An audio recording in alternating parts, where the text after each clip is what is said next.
Get ready to hear the truth about America on a show that's not immune to the facts with your host, Dan Bongino. You know, you guys catch it? Do you know what I forgot to do before the show? I forgot my 10 air squats. Hey, man, you want a quick life hack? I'm serious. I'm not even messing with you. Before you're about to go into a meeting, I mean, you probably don't want to do it in front of people. You get the point, but whatever. Go to the bathroom and do it, whatever. Do 10 air squats if you don't have bad knees or anything. And it clears your head right away. I forgot my head. You know what it is? Because my head's so clear, I didn't think of it. Usually I'm groggy in the morning. Yeah, I know. I'm wearing jeans today. You want to see? Check it out. So, which is, I usually wear so.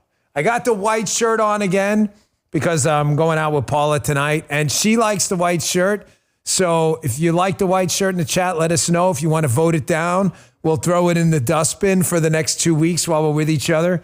Ladies and gentlemen, before I even get started, I'm obviously not in the FBI yet. I do not start for another 2 weeks. Those are two completely distinct and different roles. They are separate. I am still a political opinion host on this podcast. I've treated it as such. I will treat my FBI position the exact opposite way. I am not a partisan individual in that job. There is going to be it's not a fine line, it is a bold line. I am not there yet. I appreciate the comments in the chat. I've been watching them, but Bongino rule, please. I am not there. I have not been, just the Bongino rule applies. I'm not there. I am still the humble host of the Dan Bongino show while we wind down the business. I didn't want to leave you cold. They're two separate enterprises. Do you guys get where I'm going with this? Bongino, I saw someone in the chat. I thank you, Anita, the best there, say, I'm not there yet till the 17th. Cash has got it. Attorney General Bondi have got it. Bongino rule. That's all I'm asking. And I say that as a commentator, not as the soon-to-be FBI deputy director. I want to be clear on that. Those are two separate roles. All right? Bongino rule. Applies to Bongino, too. The Bongino. Today's show is sponsored by Lumen. Do you know when your metabolism is working properly, you can feel the benefits in literally every aspect of your life? I found a valuable tool that helps me get insight into creating an improved metabolism for my body. You know I love life hacks. It's called Lumen, Lumen. Lumen is one of the world's first handheld metabolic coaches. It's a device that can help measure your metabolism through your breath. And on the app, it lets you know if you're burning fat or carbs, provides tailored guidance to help improve your nutrition, workouts, sleep, and stress management. All you have to do is breathe into the Lumen first thing in the morning. It'll analyze your metabolism, indicating whether you're burning fat or carbs. Then Lumen gives you a personalized nutrition plan for that day based on your measurements. So take the next step, improve your wellness. Go to lumen.me/Bongino to get 20% off your Lumen. That's lumen.me/Bongino for 20% off your purchase. Thank you, Lumen, for sponsoring the show. These statements and products have not been evaluated by the FDA and not intended to diagnose, treat, cure, or prevent any disease or condition. All right, fellas, let's go. There's that bell. I'm obviously going to miss you guys the most and my crew, although I will see them as they run other shows. I mean, they're down here in Florida. It's not like I'm disappearing, going to Mars or something. But I'm going to tell you, that bell in the morning, I know it's showtime. It's game time. I may put the Kenny bell. I'll send you the MP3. Can I take the Kenny bell? I mean, this is you guys know the story of the Kenny bell? A guy named Kenny sent us this bell for when the bell would crap out. It actually works. I'm going to have to hit the Kenny bell myself to get everything going in the morning. So thank you, Kenny, if you're still out there. If you're in the chat, let us know. That right? I do. I know. I'm gonna have someone come in and bang that thing. Folks, listen, one thing about Donald Trump. This is, I say it all the time. This guy is so underestimated on the political front. I'm not telling you everything's 4D chess. I'm not telling you the guy's one of the Avengers. I'm just telling you he has unbelievable political diplomacy negotiating skills that are so frequently overlooked that it's hilarious to watch people who've gotten it wrong for years on foreign policy. For years. They're in think tanks, they're PhDs, they're geopolitical international diplomacy experts with air quotes. For years, they've told us, don't relocate the embassy to Jerusalem. You're never going to get a deal without the Palestinians. China's going to be fine if you let them in the WTO. The EU is going to support NATO with 2% of GDP. They have been wrong on just about everything. You give me 10 big foreign policy prescriptions by so-called geopolitical diplomacy experts. 9 of them were right. 12 of them were wrong out of 10, but there's only 10. Exactly. That's my point. President Trump has this unique ability to just kind of like, Stephen King's not a big fan of mine, obviously. You remember The Mist? He just like parts the mist and gets right to the point. So this happened yesterday. Keir Starmer, who is the new prime minister of the UK, was at the White House because they need the United States, the United Kingdom. It's, we need them for trade too. We're not on an island here in the United States by ourselves. And Donald Trump gets that. And do you ever notice when he has a foreign leader in the White House, he always does this white glove treatment? Let me tell you something. I don't want, and Guy, shut me up if I'm going too long. He stops me. I'm going to tell you something about this guy personally, the president of the United States, Donald Trump. Listen close here. I'm not telling him his best friend. I'm not name dropping. You sound like a jerk when you say that. But I've been around him in private enough. He has a near magical ability to make the person standing in front of him always feel like the most special person in the room. You ask anyone who's been around him. Nobody does it like him. He took the honey out yesterday and made this relationship again work, and we need it. Here he is, though, also dropping the hammer here a little bit, talking about tariffs and how it's going to work right in front of the UK Prime Minister. Check this out. To persuade you not to put tariffs on the UK. He tried. He was working hard, I'll tell you that. He earned whatever the hell they pay him over there. But he tried. I think there's a very good chance that in the case of these two great friendly countries, I think we could very well end up with a real trade deal where the tariffs wouldn't be necessary. We'll see. But he earned whatever they pay him here and today. He was working hard at lunch. Thank you, Sean Cash. Love the white shirt. Someone asked, is it date night? Of course, it's one of our last ones. So, of course it is. That's why. Do you get why this clip is so important to open up the show? Folks, we don't cover a ton of foreign policy on the show. Why? Because there's so much going on domestically. I'd like to take care of issues in the United States first. However, listen to me, beam in. This segment is not about foreign policy. It's about Donald Trump, the negotiator. The left wants you to believe and tell you a story that Donald Trump is some unhinged negotiating lunatic who fires off ridiculous things and doesn't mean it. No, I promise you, he means a lot of it. He is very seriously considering a bold tariff agenda as a negotiating tool. I'm not a huge fan of tariffs. I've said that over and over, but if we can use it to reduce tariffs as a negotiating tool, which I believe in the end we're going to get to, they can be effective. But did you notice when he's got Keir Starmer in front of him, who is, by the way, a pretty devout left-leaning guy. He's not one of us in the MAGA movement. He's certainly not a conservative populist by any respect. But do you see how the guy who's supposedly an unhinged lunatic is out there and right in front of the media and the United Kingdom press that's watching this? He manages to kind of dial down the temperature just enough that they know he's serious about tariffs, but that he's a negotiator too. Does that make sense? I'm telling you the truth. I'm telling you that the tariffs may not happen. It's up to him. It's not up to us. And he's going to work that out with the U.S. Trade Rep and everyone else.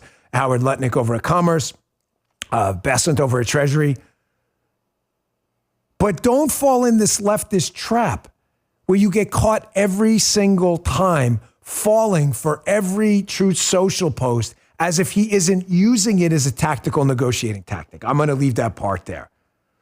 Here's Donald Trump again yesterday at the meeting, echoing words of Ronald Reagan, one of my favorite presidents, the trust but verify front. Again, I thought Donald Trump is an unhinged lunatic. This is what the left wants you to believe. He sounds very Reagan-esque here, talking about, hey, listen, I'm willing to negotiate with Russia. Hey, guys, for who in the chat, you guys are 50 or above or 40 or above. Do you remember this president called Ronald Reagan, double R? You do? Pretty popular guy, won 2 massive elections. You think he negotiated with the Soviet Union at the time? No. Did you read a history book? Him negotiating with Gorbachev? How are you going to get anything done if you're not talking to these people? If you can explain that to me like I'm a 12-year-old, I'd appreciate it. Hey, we're going to get, here's what we need. We're going to get to the end of the highway. Here's what we want from them. But we're not going to drive there? Here's Trump echoing the words of Ronald Reagan that, hey, I'm willing to negotiate with Putin, but we're going to trust but verify. Listen to this. This is very important. Check this out. You know, it's trust and verify. Let's call it that. And I think we both can be that way. You have to verify because you never know what's going to happen. I know a lot of people that you would say no chance that they would ever deceive you, and they're the worst people in the world. I know others that you would guarantee they would deceive you. And you know what? They're 100% honorable, so you never know what you're getting. No, I have confidence that if we make a deal, it's going to hold. Listen, I was 2 points and takeaways from this. Number one, Donald Trump understands that we need certain things from people. One of them are rare earth minerals. This deal in Ukraine over rare earths is a huge W for us. We need those rare earths, folks. We cannot function as an advanced economy without them. You want them from China or you want them from Ukraine? He also knows Vladimir Putin does not want this deal.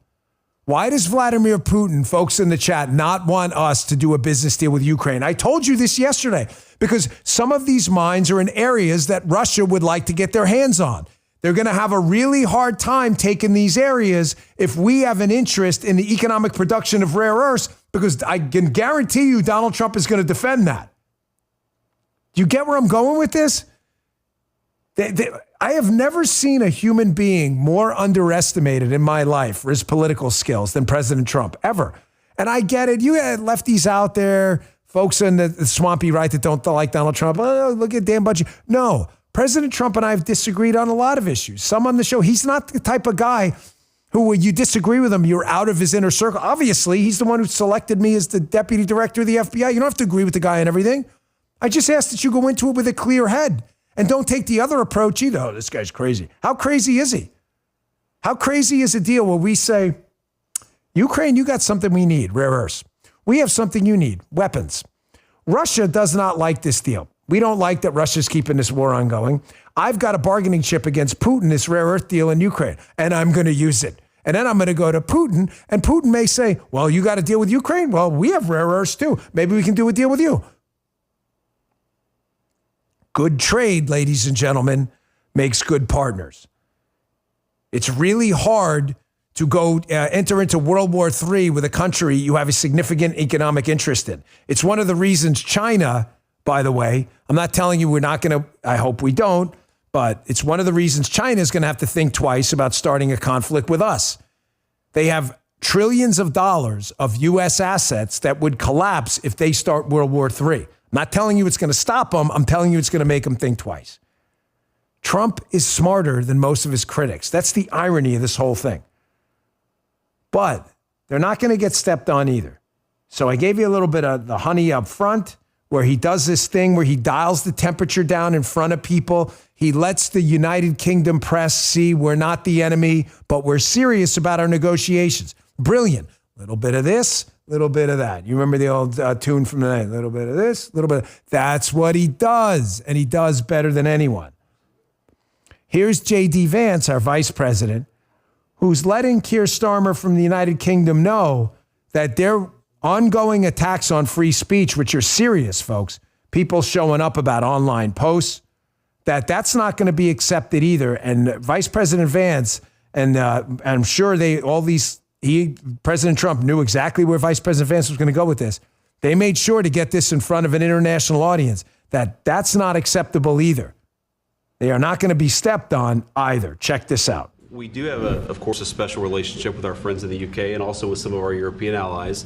But we also know that there have been infringements on free speech that actually affect not just the British. Of course, what the British do in their own country is up to them, but also affect American technology companies and, by extension, American citizens. So that is something that we'll talk about today at lunch.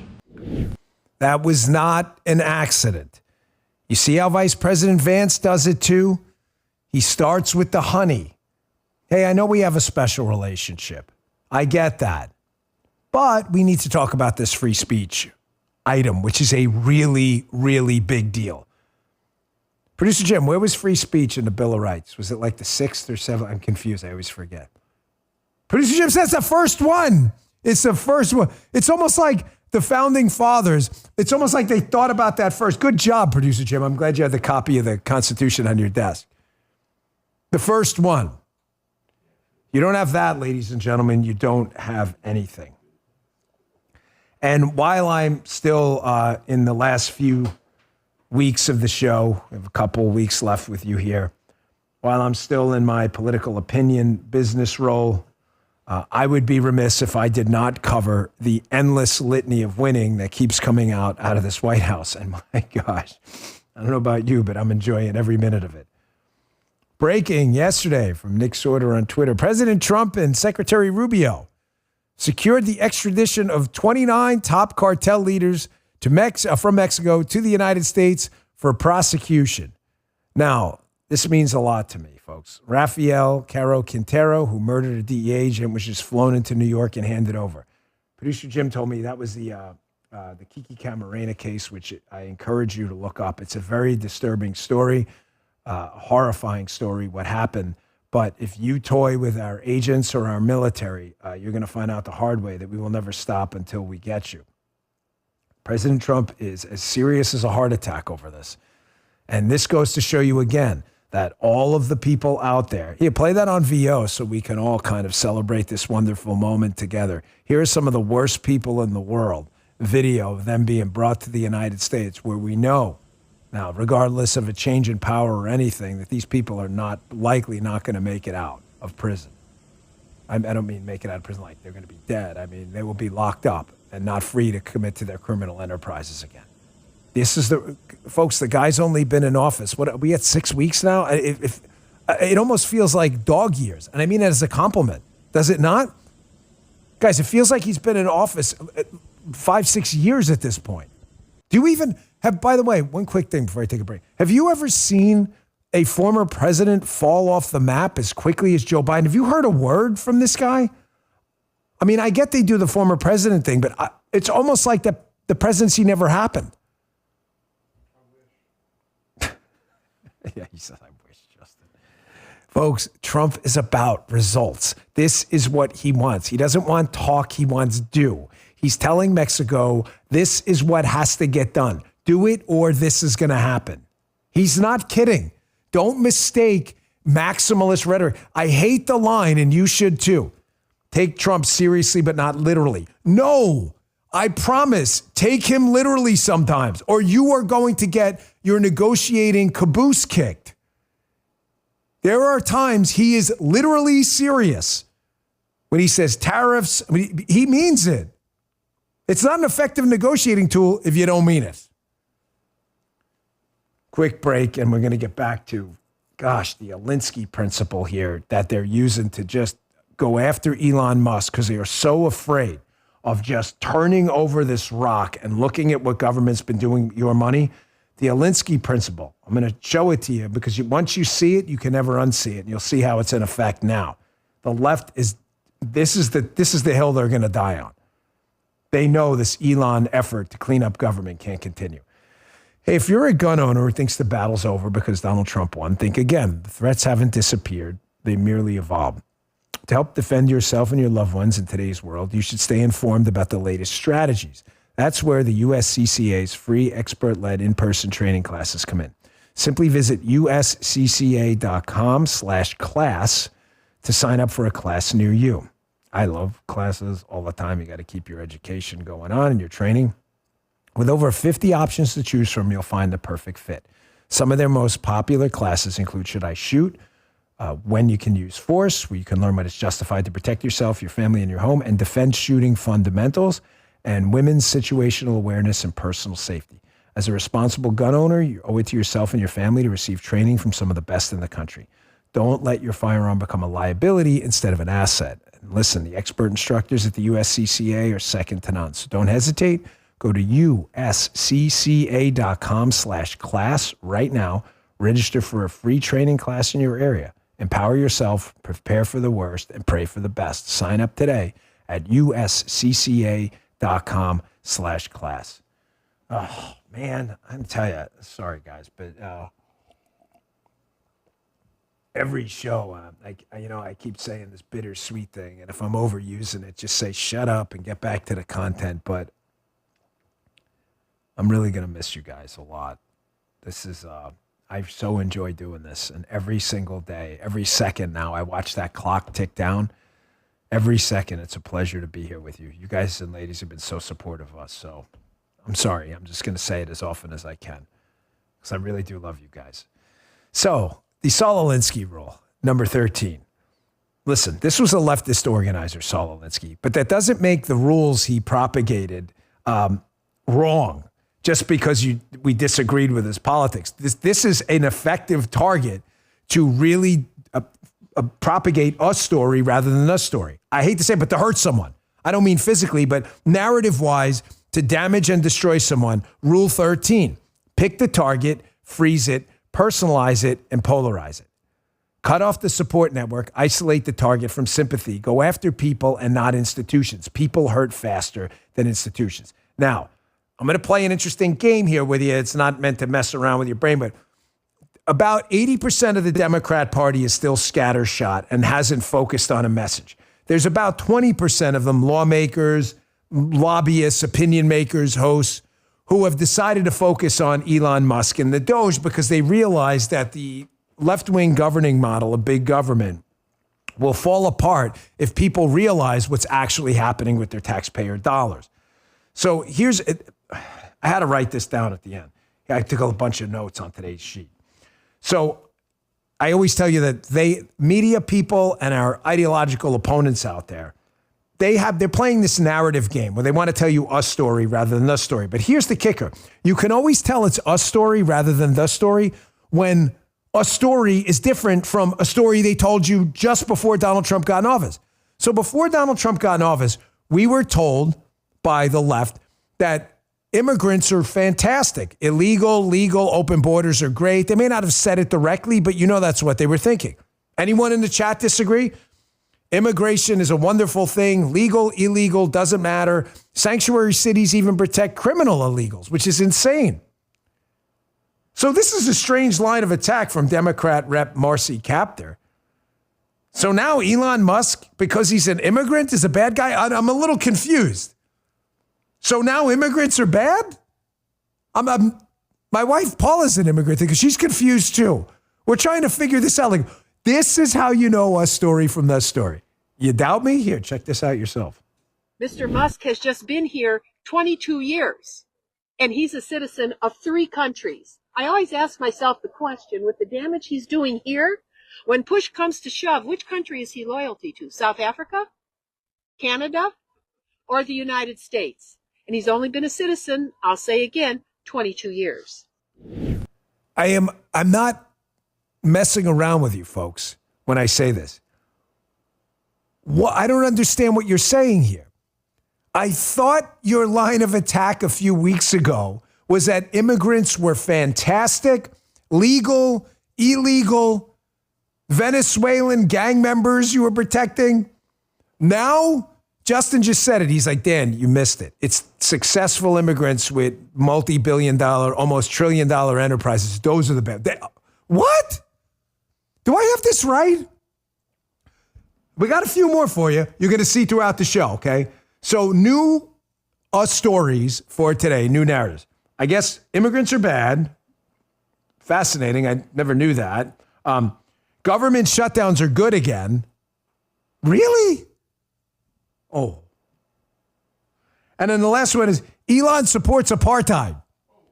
He does. I'm going to tell you something. Well, you know what? Let me play it first. It's Joy Behar on The View. So, everybody kind of just like take it all with a grain of salt. I'm serious when I say this, though. I'm not kidding around. She better be really careful with this. I mean, he's a public figure and all. You have an actual malice standard. But this could result in litigation and a lawsuit. You better be damn sure. I think she came back later and tried to dial it back. But this is a really, really out there claim about Elon. But remember Alinsky's Rule 13. Isolate the target. Elon Musk is our guy. Train your fire on Elon Musk. Watch this. And Elon Musk kisses his butt and strokes his tiny ego or big ego, whatever it is. And he doesn't get to he can take a nap while the guy who was not born in this country, who was born under apartheid in South Africa, so has that mentality going on. He was pro-apartheid, as I understand it. He's a naturalized citizen. Right? Now.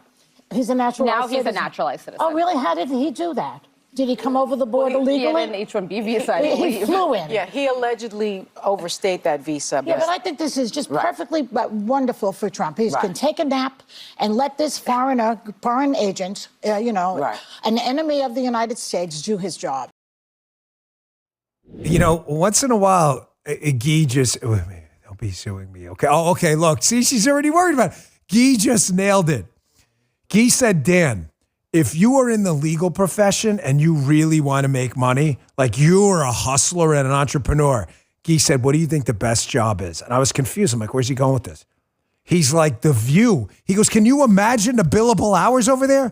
There's probably a 24-hour shift of people. There's like an 8 to 4, 4 to 12, midnight shift, 12 to 8. Then you got a training shift on the back end, like training to reinforce the guys. So if anyone goes down sick, can you imagine the billable hours out of The View? How many corrections did Sonny Hostin have to issue on that show? What was it? Was it like 5 or 6? And it's just endless. Here's what's going on over there, in my opinion, having done a TV show and doing content creation here like they do. They just don't do their homework. So they go in and they spout off, and then the lawyer goes, where did you get that? I don't know. I saw it from a Twitter account. I hate Elon.x or whatever. And I just repeated it. Why? Why did you do that? You got to be careful, man. You better bring receipts on your show. It's another reason I highly recommend Dan Bongino rule, which is just wait a couple days before you draw a conclusion. Talk about whatever you want. I'm not here to tell you what to talk about. But if you just let the facts come out, you're seeing it with this Gene Hackman case. Him and his wife and the dog died. Initially, it was carbon monoxide. Why did we not report that yesterday as a fact? And I tell you that was just out there because right now the gas company's saying, we don't have any problems. And all of a sudden, the local police department's like, well, there may be some signs here that are causing us to investigate. Just wait. You want to be effective in this business? Just report what you know. Hey, a famous Hollywood actor, Gene Hackman, Crimson Tide, great movie. Unforgiven, best movie ever. Played Little Bill. Guy died with his wife. They were found by some guy working around the house with the dog. You don't have to get into all kinds of theories. I know it's crazy because everybody wants to be first, but this is what happens when Elon is pro-apartheid. Do you have any evidence of that at all? Here was the 5 yesterday. One of my favorite things to watch is Jesse Waters and Greg Gutfeld fighting back against Jessica Tarlov. I love the 5. I'm like obsessed with the show. It's one of the rare shows I will make appointment viewing. This happened yesterday, too. Check this out. I think is a positive sign for Democrats, though, is there seems to be a bit of coalescing around a message that is resonating. So Hakeem Jeffries gave a press conference today. He had up 2 signs, and one of them says Elon Musk is making $8 million a day in government contracts. The average Medicaid recipient gets $65 a day. And we know in the new spending bill that Speaker Johnson has put forward and that narrowly passed the House that you're going to why are you this actually matters to you. This was this great new message, and I got bored. Here, you got bored the second I opened my mouth. No, but it does matter to say that somebody who is running the government in a serious capacity is and supposed to be rooting out waste, fraud, and abuse is making $8 million a day, and they want to cut your Medicaid. Yes, Jessica, 100%. Elon is definitely doing this for the money. You guys know that? Elon's struggling a little bit. Hey, folks, if he has a Rumble channel, can you give him a tip in the tip jar? Elon is definitely hurting for money. Last I checked, he's worth, what, 400,000? No, he's saying no. Million. No, not million. Oh, billion, like with a B. And not an Austin Powers. $1 billion. I'm reasonably confident Elon Musk, he's going to be okay. Jess, he's going to be okay. It's good to see. The Gutfeld smirk, I can't get enough of, by the way. What did you see him at the end, the smirk? He's like, it's a narrative. It's just not working. But did you see how she gave away the whole thing? And it's fine. It's what they do. Like I said, it's not personal for me. But she says the Democrats are coalescing around a story. Saul Alinsky, Rule 13. It's not working because, guys, you are the media now. You are the media. And you're going to have to be the media while I'm away from you, too. That's hard to say. Guys are going to have to take that football, and you're more than capable. There's a number of great hosts out there, especially on this channel. Take that football and run with it. Still laughing over Guy. That's a great point, Guy. I should go to law school and just apply to be right? And be the view guy. I never have to work again. Forget it. You'd be the billable OT hours on that network must be amazing. I wonder sometimes if the legal team has like a little like bat signal, like Joy said something, and then they just rush in like with the little like bat legal car, and they come in there. Joy, we're gonna talk after the show again. Guy said that they have permanent finger marks on their face from the face palms every single day. Oh man, that was good, Guy. Once in a while, you get a ringer in there. I'm gonna miss that too. You're gonna have to call me down at the FBI office one time and drop a couple of ringers on me, put a smile on my face. Moink. I'm kidding, obviously. Moink.com/Bongino. Hey, it said that 4 companies control over 80% of the U.S. meat industry. Reports say China now controls the largest portion of U.S. pork. They're using tactics, these companies crush American family farms. And with additives they're putting in our food, Americans are stuck with sketchy meat. So what can you do about it? Here's a company that came out swinging on behalf of American family farms and your family's food security. Moink, M-O-I-N-K. Moink's meat comes from animals raised outdoors. They deliver meat straight to your doorstep at prices you can actually afford. Born, raised, and harvested right here in the USA. They recently sent me their meat is absolutely fantastic. We've been eating it pretty much every night, and you can really taste the difference in quality. The steak is amazing. It's really making a big difference in our meals. Everything just tastes incredible. Support American family farms. Join the Moink movement today at moinkbox.com/Bongino right now and get free wings for life. What a deal. They're the best wings you'll ever taste for free, but for a limited time. So spelled Moink, M-O-I-N-K, moinkbox.com/Bongino. That's moinkbox.com/Bongino. And our last sponsor today, before I get back to some more, this thing on the, shutdowns are good again, folks, apparently. Stay tuned. I thought they were bad. They're good again. If your old windows and doors are rotting and rusting, or they're warped and cracked and chipped, they can be drafty and inefficient, which often leads to higher energy bills. Now's the time to replace your windows and doors. With Renewal by Andersen, you can conveniently get a free consultation. They have more 5-star reviews than other leading full-service window placement companies, and they can do it all for you, the homeowner, with a no-hassle process. Also, Renewal by Andersen offers limited, fully transferable warranty coverage because they stand by the quality of their work for years to come. Right now, Renewal by Andersen is offering a free in-home consultation on quality, affordable windows and doors for no money down, no monthly payments, and no interest for a year.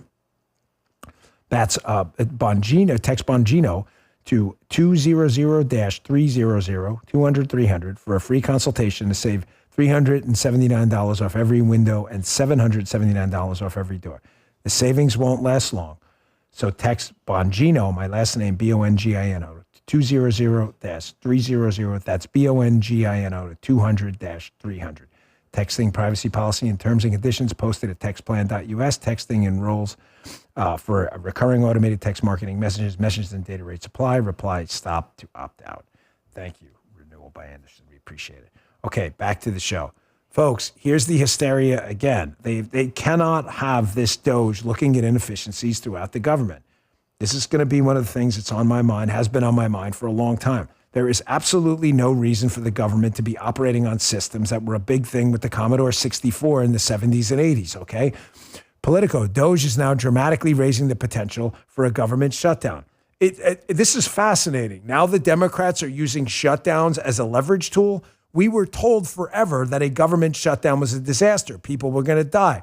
Planes were going to fall out of the sky. Puppies were going to die. Grandma was going to be thrown off the cliff. People were going to be passing out. Social security checks weren't going to arrive. China was going to evade because the military wouldn't give it. We were told, none of this, of course, is actually true, but we were told government shutdowns were to be avoided at all costs. We were even told falsely that government shutdowns were the cause of a bond rating disaster, when if you actually read the report, that is not what they said. So it's kind of bizarre to see the Democrats now take this different turn where now government shutdowns are good again. Again, this is the difference between us story and the story. And the hallmark of us story is when a story changes repeatedly. The story never changes. Us story always does. Here's a federal employee. We played this before the show, going through the rundown, and we listened to it, and all of us were like, really? So you're working, you get an email. Just to be clear, it's not personal, folks. You're working at a job in the federal government. You're working. This is what the lady says. Gets this email from OPM and says, hey, listen, list 5 things you're doing while you're working. Why am I bringing that up? Because it should be really easy while you're doing things to just send an email. Hey, matter of fact, I'm doing it right now. But that's not how it's framed by this individual. Check this out. The email that came out wanting us to justify our jobs with 5 things we did last week was on Saturday night. And I was literally working on Saturday night to make up for all the distractions I had had the previous week, which came from the executive branch. And so I'm working, trying to catch up on things, and then I get that email on top of it. It's very hard to keep your train of thought when you're getting threatened and harassed like that. Threatened and harassed. It's an email requesting you just list what you're doing. How difficult was this? Do you see the disparity in how the free market, private sector, small, medium, big businesses operate and the government? This is not unusual. Do you have any idea how many people get a quarterly, weekly review email or a meeting like that every week going, what did you do? This is a loser of an argument. I don't know how many times you're going to have to hear that. And the AstroTurf effort to destroy Doge and a more efficient government paid for by our taxes, the AstroTurf effort is getting exposed. Speaker Mike Johnson was on with Caitlin Collins last night talking about these town hall protests. Folks, I'm not telling you everybody that shows up to protest against the Doge, everyone who shows up is a paid protester. I'm just telling you the left has a history of this, and there's some evidence that a lot of this is being ginned up by left-wing groups that have an agenda, and the constituents are actually being drowned out who support this effort. Check this out. Do you have concerns that that's anything that Democrats will be able to use to run against those Republicans? No, because no, I don't. Because the videos you saw of the town halls were for paid protesters in many of those places. These are Democrats who went to the events early and filled up the seats. If the videos had panned outside the building, you can't argue they were all paid protesters, though, Mr. Speaker. Many of them were. A Republican acknowledged they were his constituents.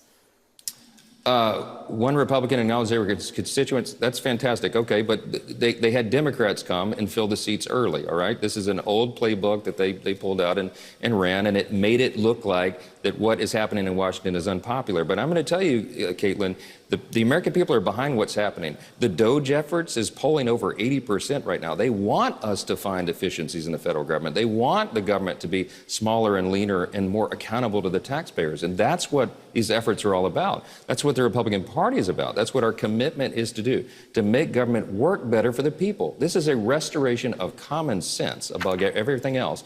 And I think the American people are going to remain in favor of what's happening here. Okay, those lawmakers do also represent Democrats. That doesn't mean they were paid to show up if they're upset about this. Okay, receipts incoming in a second, but stand by. You notice what she does there, Caitlin Collins.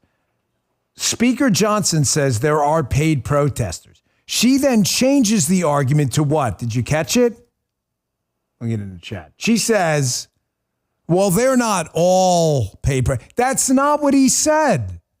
He did not say every person there is a paid protester. You're switching the argument. Are you going to be a journalist or an opinion host? Because that's an opinion. He did not say that. Mostly unpaid, right. Mostly paid, right. Now, if you ever want to read an interesting take on this, how the Democrats and liberal groups advance a narrative, Read the book Revolt Against the Masses by Fred Siegel. It's a fascinating book. I didn't publish it or anything. It's a great book. It's an older book. He talks about how the combination of media folks, there, you saw that, interest groups that pay people to do this stuff, and congressional committees can advance an agenda and make it appear real, like this is some kind of national groundswell for government waste and abuse. Well, that's not the case. Put up the stuff. Here are the headlines first. Here, you see how they settle on a message? Speaker, MSNBC, Speaker Mike Johnson, without evidence. Of course, you got to throw that in there. Whenever they say without evidence, by the way, it means what, Justin? There's a significant amount of evidence, right? Pans town hall critics as paid protesters. Here's the Hill. Johnson claims town hall protesters, quote, paid by Democrats. It goes on. Daily Beast. Johnson tries to shrug off anti-Doge town halls as the work of paid protesters. One more. Mike Johnson, independent, claims paid protesters are GOP town halls. Then backtracks when asked for proof. He did no such thing. And then we have this article in the Washington Beacon. Red District Doge protests, cited as proof of broad Musk backlash, were organized by left-wing groups. They note the George Soros-funded groups Indivisible and Move On were at the center of the demonstrations. Both groups launched national, quote, mobilization efforts targeting the, quote, Trump-Musk agenda and Trump-Musk coup during the recess period. Again, this is called evidence. It's called receipts. This is what we do. I am not telling you. You know, this is how the truth. I'm not telling you everyone there is funded by a George Soros group. I'm not telling you that. I, however, am telling you that their story, that, this is all pure as the driven snow, no one's there, paid to be there, is likely BS. Here's the good news. Folks, a lot of this is funded by a wing of the party obsessed with basically DEI funding for all kinds of initiatives overseas that are censorship driven. And what the stuff driving all this, a lot of it is DEI. And it is really, really taking it on the chin right now. I bring this topic up a lot. You know, we cover a lot of economics, some cultural stuff, some foreign policy stuff. I bring this up a lot because what irks me most about DEI, and I think you guys understand this, I know you do, is it is racist on its face. When you're hiring and firing and admitting people into colleges for a bunch of limited resource things, like a college admission spot, and you say to someone, well, we're going to emphasize these traits, whatever it may be, LGBTQIA, BIOPC, skin color, religion, whatever it may be, it's zero sum. You are discriminating actively against someone else. This is not hard to figure out. And a lot of these companies are starting to figure out, as cases start to percolate up to the Supreme Court, one there right now, by the way, that they could face severe liability for this. Politico, court allows CIA to fire employees who worked on DEI. You're telling me again, Donald Trump can't manage the branch? The View makes a comeback here as well. See how the show all kind of ties in together? Sunny Hostin, Queen of the Corrections, what's she on her fifth or sixth on that thing we played on the show weeks back? Here's Sunny Hostin again making the case to kind of save DEI, but I want you to listen to the language. And I'd like you to tell me how DEI isn't racist on its face. Tell me. Again, tell us like we're teenagers. Explain slowly. Use small words. Check this out. I don't want to rely upon the benevolence of an Elon Musk who grew up in apartheid South Africa. I don't want to rely on that. I want the opportunity, simply the opportunity to compete, just the opportunity to compete.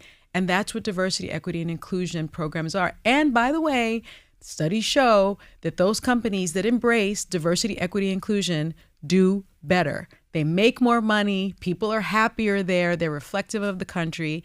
And so anyone that isn't, in my opinion, supportive of diversity, equity, and inclusion initiatives, I think they either don't lack the facts or they don't care.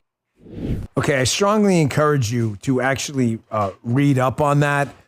The evidence she cites is nonsense. There are a whole body of research on this that does not indicate that as well. Folks, I'm not sure how you're going to get a company to engage in widespread cohesion and an esprit de corps when people who don't meet certain criteria have to fight extra hard to get a promotion. Yeah, that's not team building right there. That's team annihilating. Now we gave you kind of in the beginning the Saul Alinsky tactic where a limited portion of the Dem party's focused on they're focused on Elon and the Doge. But I'm going to tell you something. The rest of the party has a real lack of a message. James Carville said the other day that when it comes to Donald Trump right now, some of the stuff he's doing, Carville's obviously a left-wing kind of tactical messaging guru on the left for the Democrats. He's been around forever. He has this theory of don't just stand there, do nothing. The Democrats can't figure this out, and they're scattershot all over the place right now. Here's what I'm talking about. USA Today, consumers are boycotting major retailers.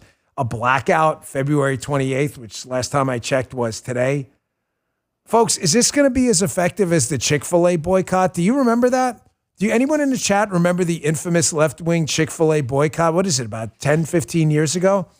The reason I remember it is I don't know if I was running for office or what, but I was up in Frederick, Maryland on the day the Chick-fil-A boycott was supposed to happen. And the line to get a chicken sandwich was about 4 hours long. This is going to completely backfire again. I highly recommend you go out and boycott things today. Go out and buy them. But I'll prove it to you again. When I used to work at Fox, there's a Chick-fil-A right across the street from Fox in the middle of liberal Manhattan, right? The line is around the corner every single day. On boycott day, on non-boycott day, it doesn't matter. It's up to us to show our economic power, too. I highly recommend you go out and buy some stuff today. Here is a liberal on TikTok, very offended about that, saying that the normal people, quote, the normal people should basically close up their wallets today and do damage to the economy and companies because we're not all supporting racist DEI policies. This doesn't sound normal to me. Check this out. In case you haven't heard, this coming Friday is a total economic blackout. The idea here is that we as normal people, we do have power, and the power is through our dollars. So you spend $0 on Friday, February 28th. You don't go grocery shopping. You don't get gas. You don't buy anything on Amazon. You don't go to fast food. You don't go to Starbucks. You literally spend $0 this coming Friday for a full 24 hours. Again, this is Friday, February 28th. There's going to be more of these, but this is the first major one. So I hope you'll be willing to participate because we do have power. The power is through our wallets. Folks, we have power too. We have wallets. A lot of us work for a living too and have cash to spend. This backfires spectacularly nearly every single time they try this. I'm not here to give them political lessons on how to isolate and follow Alinsky's Rule 13. Some of them are figuring it out, nor do I want to. It's not my job. I'm just telling you, this is not a message. What exactly are we boycotting again? Normal people, guys. Normal people. Democrats are in shambles. Again, many of them cannot seem to focus on a single message here. Therefore, they're all over the place. Play Gavin Newsom, would you? Did you see this one yesterday? Listen, Gav, the governor of California, I've had a podcast, very successful, with the #1 live stream yesterday again. Thank you very much for supporting the show in the final couple weeks here. We really appreciate it. You guys are the best. But Gavin Newsom, the radically far-left governor of California, is hell-bent on launching a podcast right now. Let's see how he does in the liberal space. And he's saying he's going to invite his opponents on. Hey, that would be a good thing. If I was still wearing the public commentator hat and opinion, I'd go on the show. I'd love to debate this guy. California versus the Florida model. I'll do it anytime. I got a Ron DeSantis clip coming up next, too, to show you that. But check this out. We need to change the conversation. And that's why I'm launching a new podcast. And this is going to be anything but the ordinary politician podcast. I'm going to be talking to people directly that I disagree with, as well as people I look up to. But more important than anything else, I'll be talking directly with you, the listener. Real conversations. What's going on with the cost of eggs? What are the real impacts to you around tariffs? What power does an executive order really have? and what's really going on inside of Doge. Look, there's an onslaught of information that we take in, so let's take it to the sources without the typical political mumbo jumbo. In the first few weeks, we're going to be sitting down with some of the biggest leaders and architects in the MAGA movement. This is Gavin Newsom. Harley Glam Girl in the chat. Run your state, dude, right? I mean, imagine you're a California resident right now. You've got an illegal immigration crisis, a crime crisis, a government services crisis. You've had massive fires wipe out significant portions of America, one of America's most powerful cities. You've got residents who are taxed to death, businesses fleeing. You've got your residents fleeing to Nevada and Texas. You've got a state overwhelmed with budget problems, bloated government, identity politics, and Gavin Newsom's launching a podcast? You have nothing else to do? Contrast that with the governor of Florida, Ron DeSantis. Here's Ron DeSantis talking about the border crisis, substantive stuff. This is why these state models could not be any different. I had Byron Donalds on my radio show yesterday. He is now announced for governor. See who else jumps in the race there. But this, you want to talk about a state that's really well run? Move to Florida, and you'll see what I'm talking about. The differences are profound. Check this out. When President Trump was running against Kamala Harris, and they had a debate about the border, Harris said, because the border was what it was, there was a lot of legacy media that tried to act like it wasn't a big deal, but people saw what was happening. So it wasn't credible to say that it wasn't happening. So what Harris said was, well, we wanted an immigration bill and you guys helped tank it. That would have helped us secure the border. And then candidate Trump turned to her and said, you don't need a bill, just do it. So he became president, and what happened? Did he need a bill to secure our country? No, he just did it. And so you have a 94% drop in border crossings since January 20th and year over year, however you want to do it. That's remarkable. That shows what Biden and Harris were saying was not true. They were selling you snake oil. You didn't need legislation. You just needed a determined president.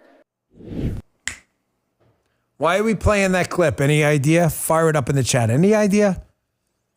What did I tell you before the election with the Biden-Harris agenda on the border?